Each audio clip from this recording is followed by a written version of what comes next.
নমস্কার বন্ধুরা, আমি মন্দিরা। আজ শোনাবো আবারও একটি খুব সুন্দর, শিক্ষণীয় এবং মজার গল্প। চলুন তাহলে শুরু করা যাক। এক জঙ্গলে এক ভয়ঙ্কর বাঘ রাজত্ব করত। সে সব পশুকে ভয় দেখিয়ে খাবার আদায় করত।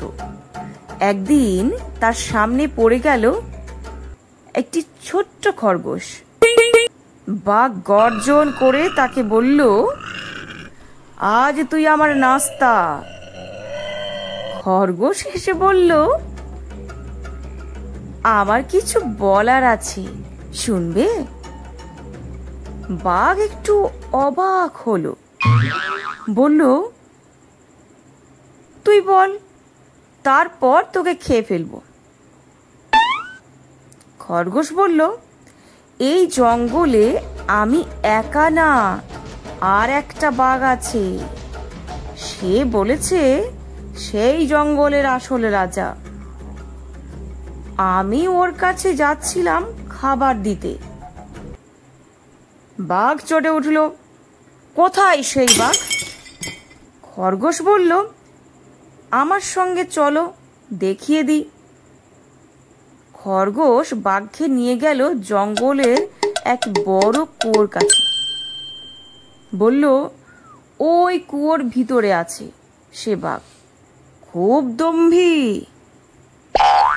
বাঘ নিচে তাকিয়ে দেখে জলের ভিতর নিজের প্রতিচ্ছবি।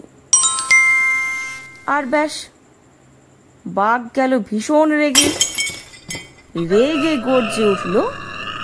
আর তখনই সে বলে উঠল, তুই আমায় চ্যালেঞ্জ করিস? সে এক লাফে কুয়োর ভিতরে ঝাঁপিয়ে পড়ে, আর উঠতে পারল না। আর তখনই খরগোশ হেসে উপর থেকে বলল, এই জঙ্গল এখন বাঘ মুক্ত।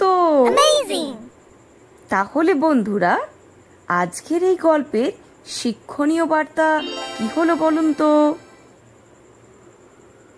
অহংকারী যতই শক্তিশালী হোক না কেন, বুদ্ধিমানের সামনে সে একদিন নিজের ফাঁদে পড়বেই। কেমন লাগলো আজকের এই শিক্ষণীয় গল্পটি? যদি ভালো লাগে তাহলে অবশ্যই লাইক, শেয়ার আর কমেন্ট করতে ভুলবেন না। আর আপনাদের যদি কোনো গল্প থাকে তাহলে অবশ্যই জানাবেন কমেন্টে। কোন গল্পটি আপনাদের শোনালে ভালো লাগবে সেটিও জানাবেন।